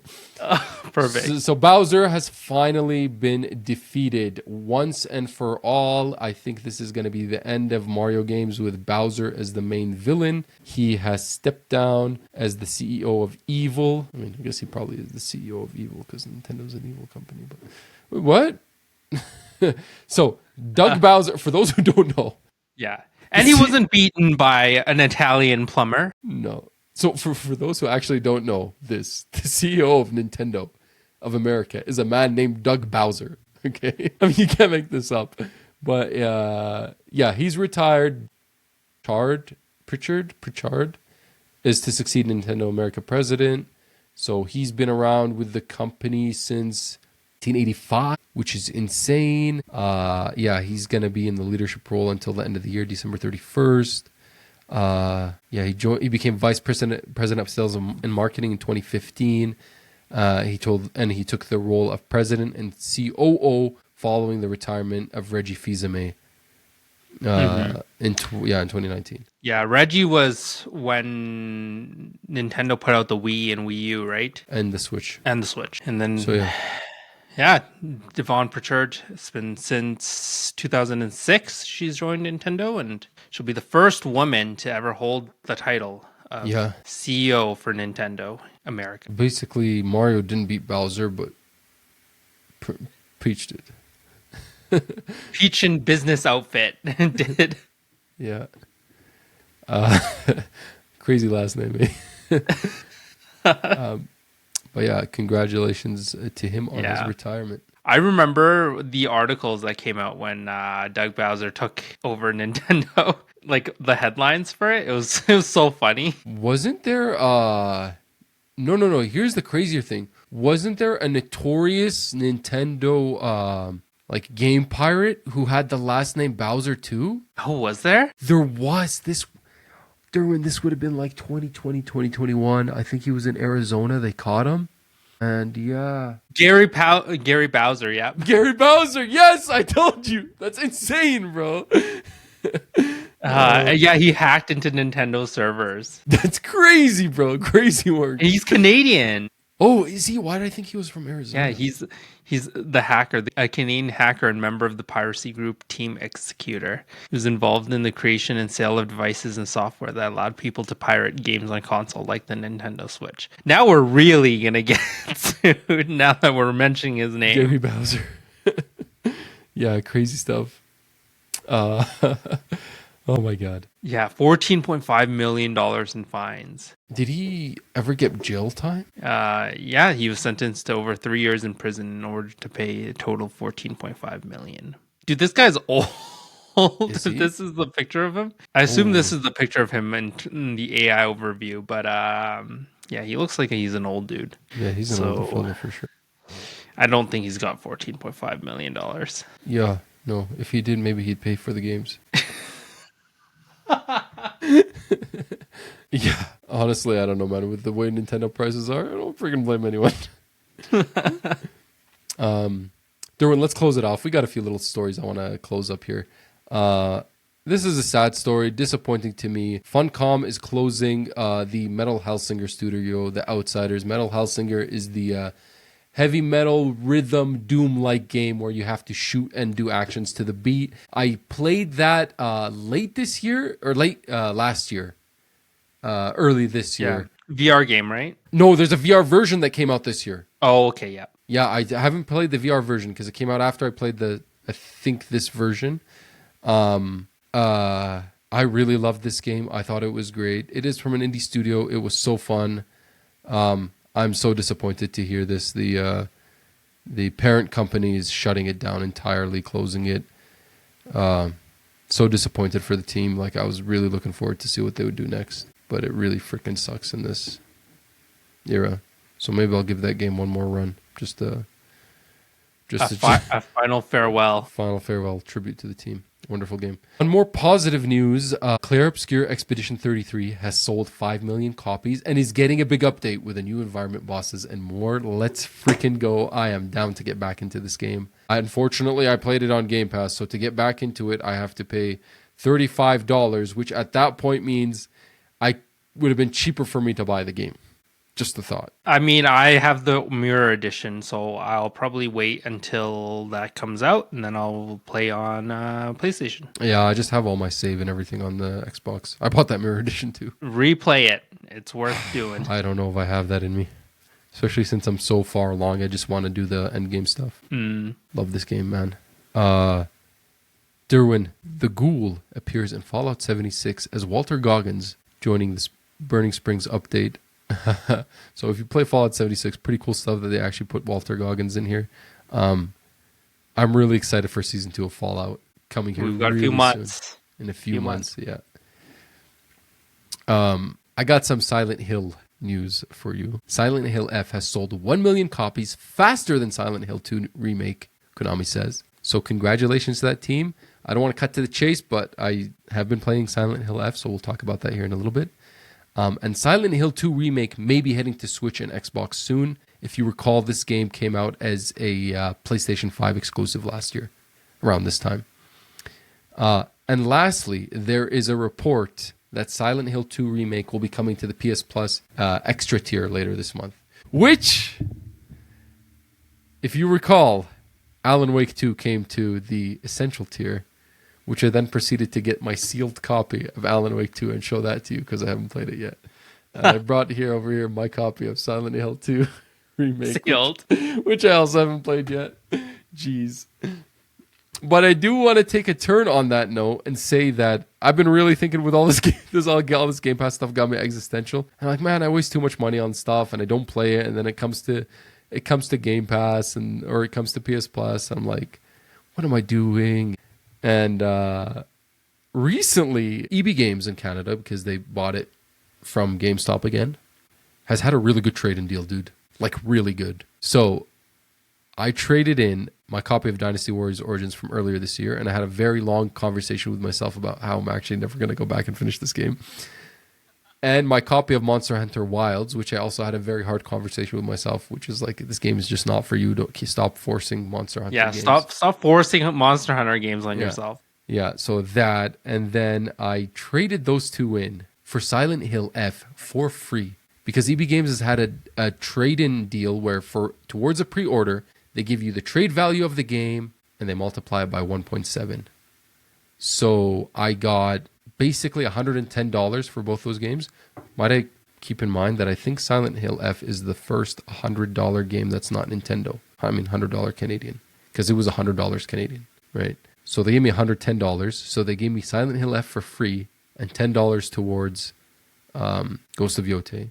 And then I went to go pick up Ghost of Yote, and I took my copy of Donkey Kong Bonanza, which I also had a long conversation with myself about how this game is not for me and I'm not going to finish it. And they gave me $75 for Bonanza. So you know what's crazy? Disco was clearing out Bonanza for $70. So you actually traded it in for more than you could buy it. Really? Yeah, I think I saw that. You're telling me about it. So I traded it in for Yote, plus the $10 on top of that. I paid $4 for Ghost of Yote. And then finally, for Battlefield 6, I got my copy of Split Fiction. I said I need one more trophy here for the Platinum. But who am I kidding myself? Me and my wife are not going to get this trophy. It's too hard. So I grabbed that copy, and I grabbed my copy of Helldivers 2, which I'm like, dude, you said you were going to go back into this game when they did the Halo update. You didn't. Don't kid yourself. You're not going to play this again. So I got Battlefield 6 for $20. So I bought 295 Canadian dollars worth of games in the, like every Thursday. for the last 3 weeks, and I paid only $25, so that's not bad. Yeah.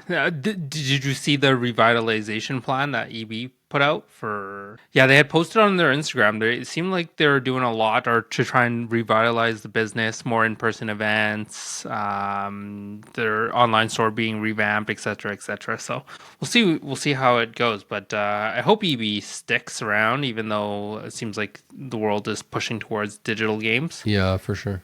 Yeah. I mean, listen, if they gave me trade values like that for every time, I would always trade in my games there. But they just didn't before, right? Yeah. Yeah. So I think the best I had was when the Switch 2 came out, or was it Bonanza came out? It was like 1.5. So the 1.7 is definitely 1.7, yeah. Durwin, that is a lot of news to catch up for these last 2.5 weeks, but we did it. We could move on to the games we've been playing, and I think we got a lot to catch up on that. But I'm going to let you start. So I guess off the top, me and you do intend on doing a big review spoiler cast for this game that we're going to talk about when we both finish it. So do expect that from us maybe later in the month or in early November, something like that, once we get through playing it. But so we're going to keep this spoiler free, just high level.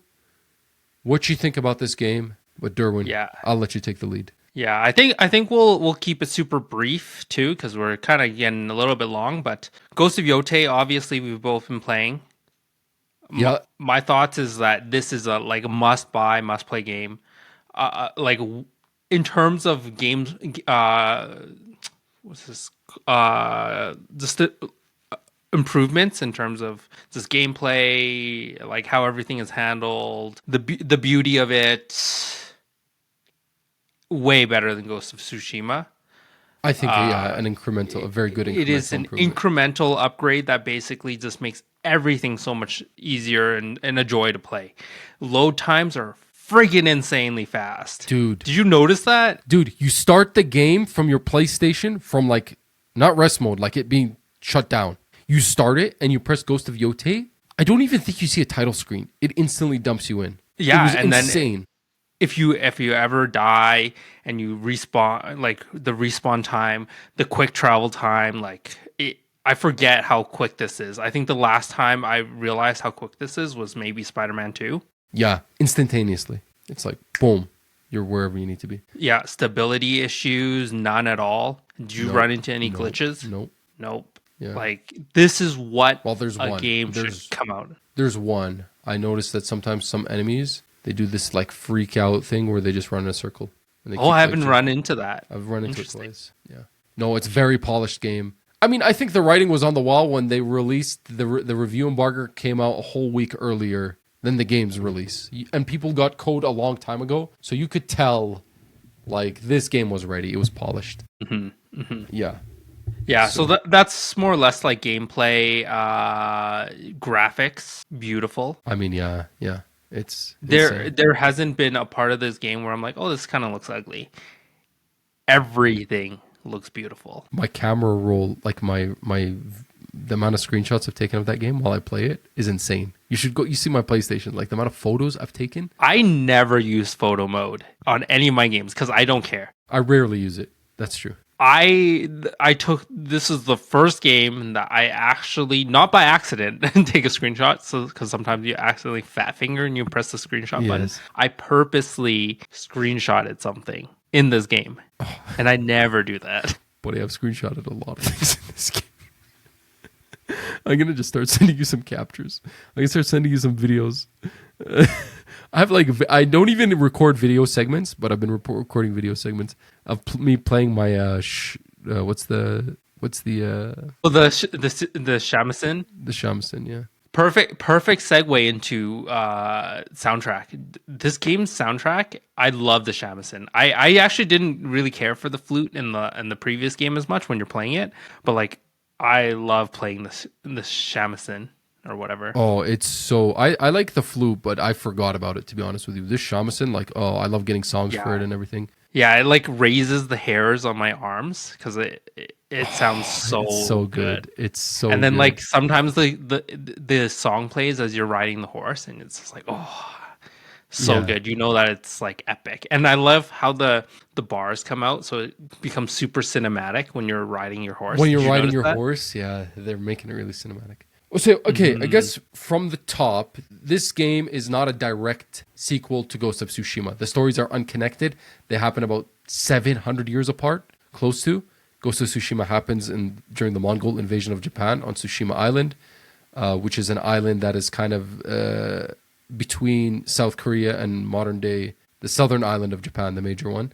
Yeah. And then this is the North Island. This takes Hokkaido. place in the island of Hokkaido, yeah, in about the 17th century when the ethnic Japanese were starting to colonize the island. Because for those who don't know, the original inhabitants, the natives of the island, are the Ainu people, who, on a side note, you get to see in this game and you get to interact with, which I thought was very interesting and cool. You could see their way of life. I mean, their way of life is mostly destroyed. There's not, like, in the 1850s, Japan like fully colonized that island, and the Ainu were basically forced to assimilate. There's only about like 10,000 of them left, but they're like the original inhabitants of Hokkaido Island, which at the time was called Izo or Itzo. I don't know how you pronounce it properly, but that's what they call Hokkaido Island in the game. Yeah. And yeah, it's centered there. The vibe of 17th century Hokkaido Island is it's a little bit like frontier country. It feels like it's the Wild West, right? The Wild West equivalent of the United States of America, where these people, these colonizers are moving further and further west into uncharted territory. And there are natives there who have a more simple lifestyle and they're hunter-gatherers or whatever. And these people are slowly expanding, but there isn't really any law and there's a little bit of a power struggle with who controls what and who runs things. That's kind of the political environment of Hokkaido Island. There's a lot of like runaways, people who are trying to get away from the mainland, people who have like, you know, lost a conflict, some samurai war or something like that. They're trying to move away, get away. People who are more solitary in nature and just want a more simple life. That's the vibe you get. I get a very Red Dead Redemption 2 vibe from this game. Just the way it is thematically, the way the people kind of live, the way you interact with people. I get it. And there's like a lot of spaghetti westernness to this game. There's a lot of like comedic moments in like almost a cowboy way, right?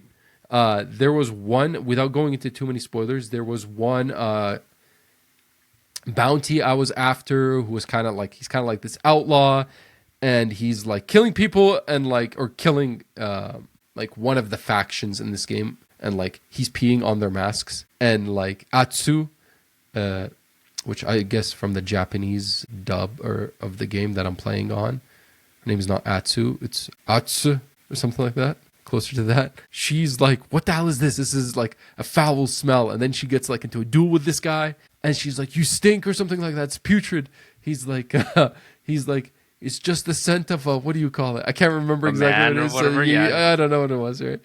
The musk of a man or something. You're with a companion at the time and the companion was like, stay away from him. He has a rash or something like that. Yeah, musk of a man. Yeah. So there's this weird comedic, like dark comedy to it too, but a very frontier spaghetti western kind of vibe in Hokkaido Island. I love the way they like showed that.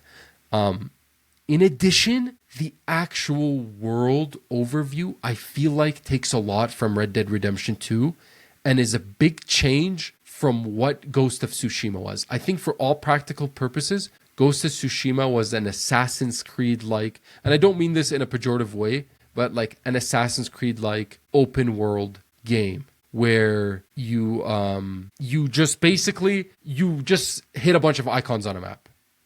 Icons show up either by you just kind of moving towards them or by you hitting specific camps or specific towers or specific something that reveals the area. That, if I recall correctly, Ghost of Tsushima was like that. If you hit up specific camps, yep, exactly. It unveils the map, like an area. And then you have little mini icons. You have a side quest icon, you have main quest icon, you have like special quest icon. Then you have the little activities, bamboo strike, fox den, stuff like that. And you just kind of chase around from point to point to point to point to do whatever you want in whatever order. That was Ghost of Tsushima thematically.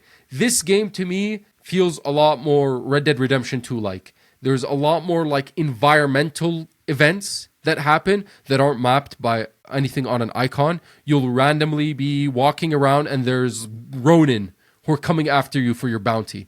there was one moment in the game which felt very like RDR2, where these Ronin set up a trap for my horse, like a wire across a rope, across a part in a field. There's no like icon on the map to show this or anything like that. Yeah, just randomly and happens. It's not like it's an event that's happened more than once. It was like a very unique experience. They trip up my horse. There's these guys in the bush. They come out of the bush and we get into a sword fight and they're after my bounty, right? And so there's a lot of environmental stuff like that happens that feels like it's unique. Every interaction you have with a person, the way you pick up side quests feels unique. It's not like, look, there's an icon on the map. Go to that icon, pick up the side quest. No, it'll be like you'll be talking to somebody and all of a sudden they'll send you on a little side quest or something like that. The way you uncover things on the map too is not that whole like do the camp and the area shows up and the pinpoint things. You have to do a combination of like scout the area by going to high places and towers and using your spyglass. You collect information by talking to NPCs who will tell you about the whereabouts of things. You'll connect bounty boards, which will tell you this person was like, you know, last seen over here. This is his bounty. You will also like you have like these investigation cards. So it keeps track of all the hints you get, right, on your map. You can also go to like the cartographer who charts things and you buy maps from him, and you don't buy like the full map. You might buy the location of specific little events and you just place them on the map based on the shape to figure out where they are, as well as just like generally walking around and exploring. And that's how you kind of uncover the open world. And I am here for it. I love it. I think it's great. I think it offers more of an organic vibe to the game compared to Ghost of Tsushima, where you're just like, okay, what do I do? I'm going to go to this camp over here. I'm going to kill everyone here. I got this camp. Okay, look. Oh, all these little icons on the map show up. Okay, I'm going to hit this icon, then this icon, then this icon. Go like this, this, this, this, this. No. In Ghost of Yotei, you end up in a region, in a zone, there's nothing, right? You have to walk around, find things. There's a few hints. You go to town. You talk to some people. You pick up these bounty quests. You know, place things on a specific spot of the map, etc., etc., and it unveils the map. I do feel like once you get past a certain point, after you've collected enough information about an area, it becomes kind of like Ghost of Tsushima, where it's like, okay, I've collected enough information in the area. Now it's just icons that I get to hit up. Not if you're completing it as you kind of go, though. I find that once you uncover that area in terms of like you've walked it, then you can buy the map from the cartographer.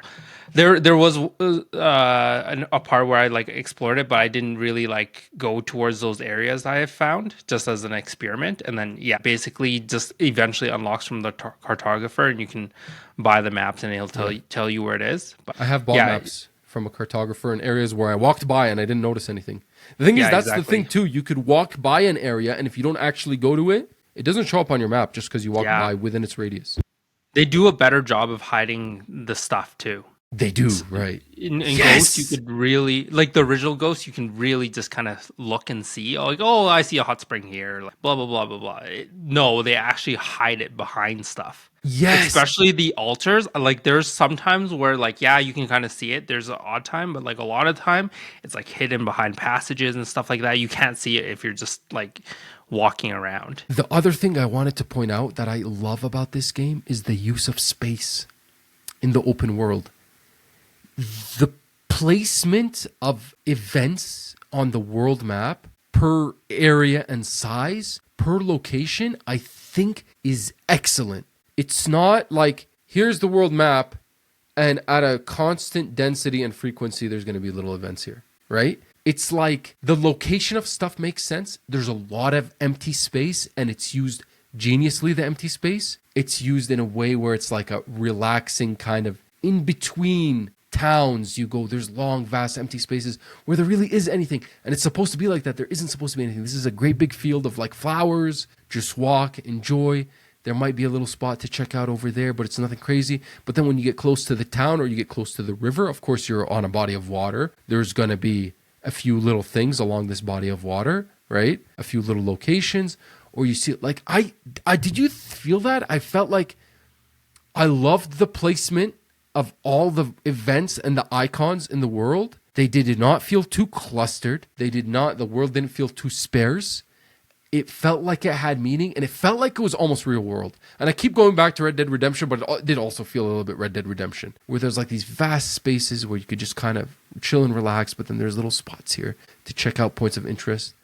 I don't know if that also caught your eye, but I don't think Ghost of Tsushima was like that. Nor like the Assassin's Creed games like that. I didn't notice it as much. I thought it like there was still quite a bit of stuff to do everywhere. I mean, there's certain parts that there's no events per se, but yeah, I didn't really notice it as much for my playthrough. I just felt like I didn't even want to fast travel. Like I'd go to a location and I'd just go, I'd follow the river, I'd go up. And then there'd be a cluster where there's a lot of things in one cluster, right? But what I'm saying is it makes sense for those things to be in that cluster, right? Mm-hmm. It'll be like, here's a town here. Or like, it's like, here's a big cliffside. Okay, it makes sense that there's a hot spring over here. And then there's a shrine up there, you know? And then you could go around a corner and then there's also a bamboo strike or whatever, right?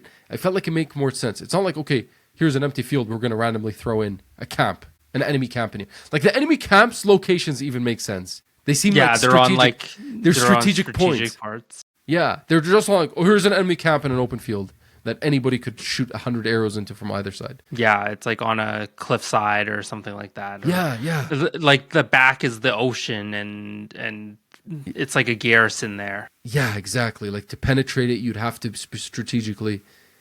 I don't know. Like those are the things I noticed. I noticed the way the open world works mechanically, and the way there's stuff placed in the open world, and the vibe of the game in this kind of like really like spaghetti western vibe, which I love, by the way.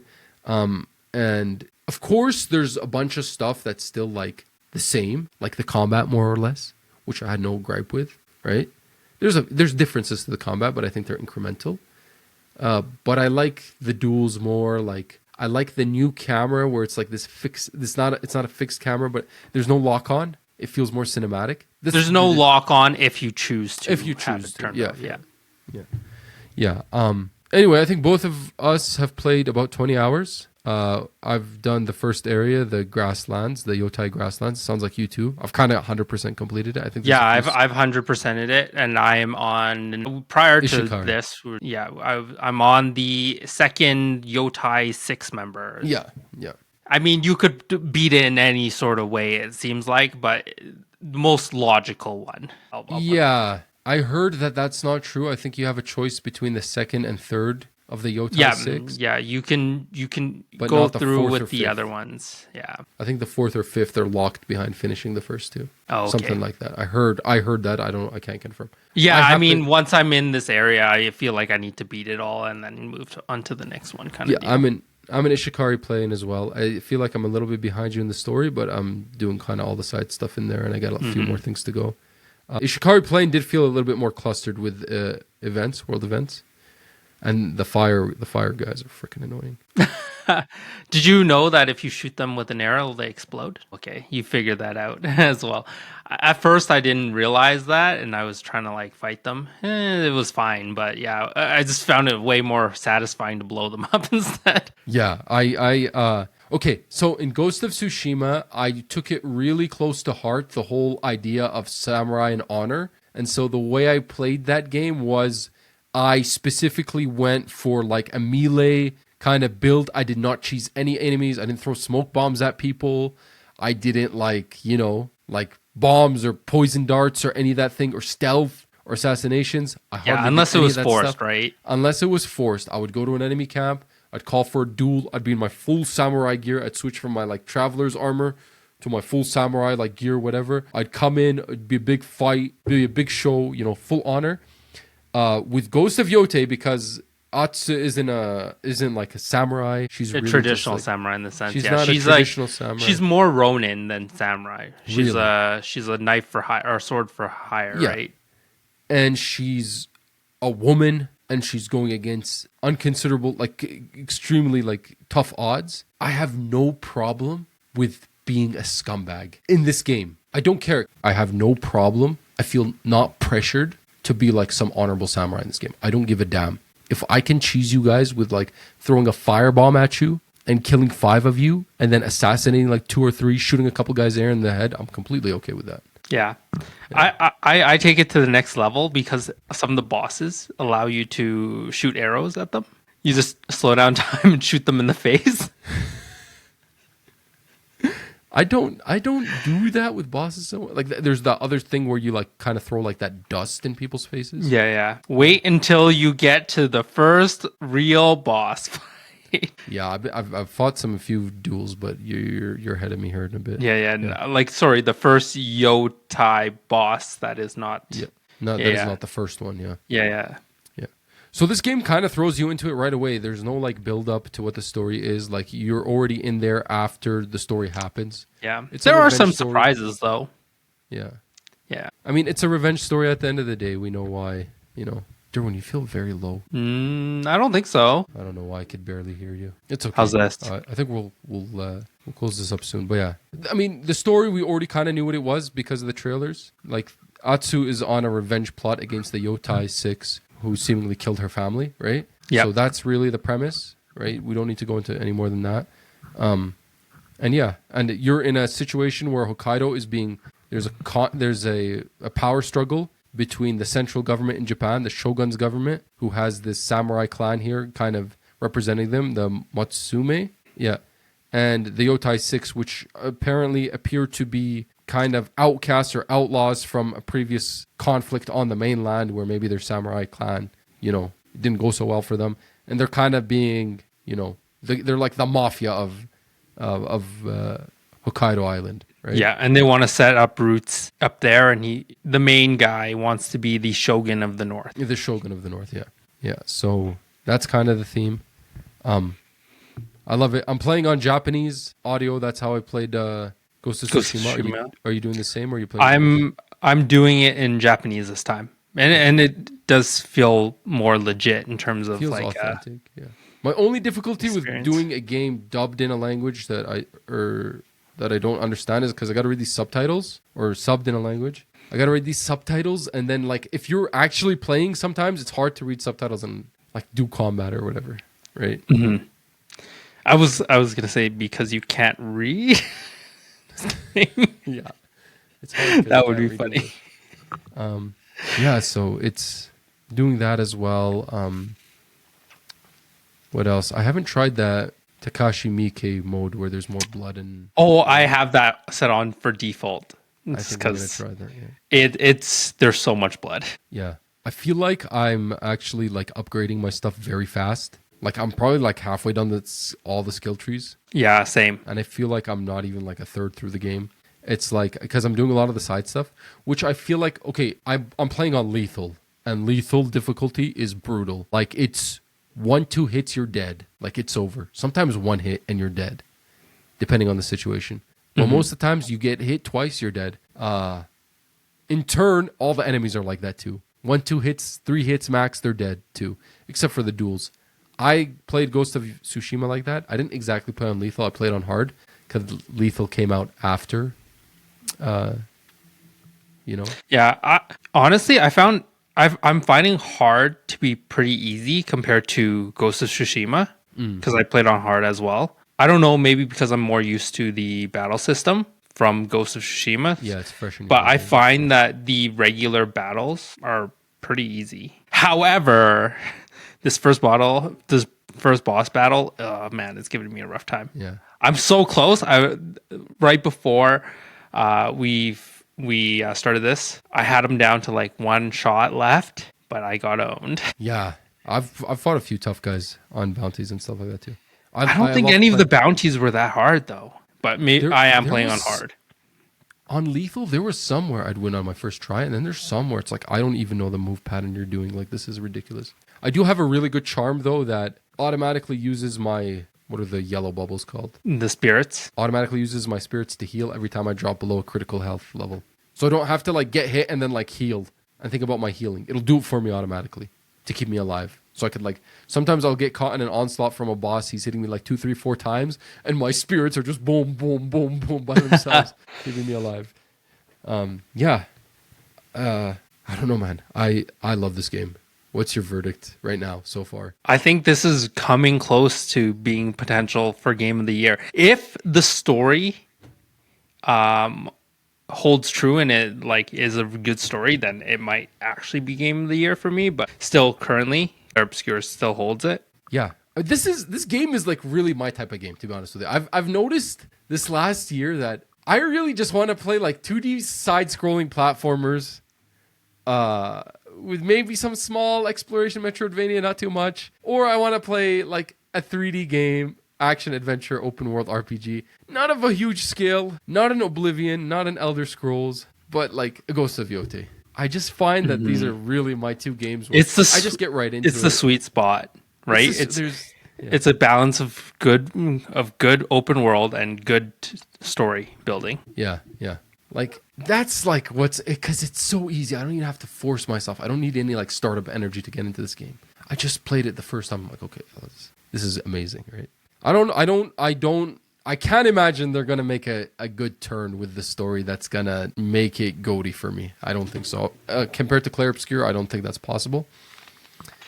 But it's gonna be up there. It's gonna be on my top 5 for sure. Ghost of Yote. We'll be talking about that for many more weeks to come.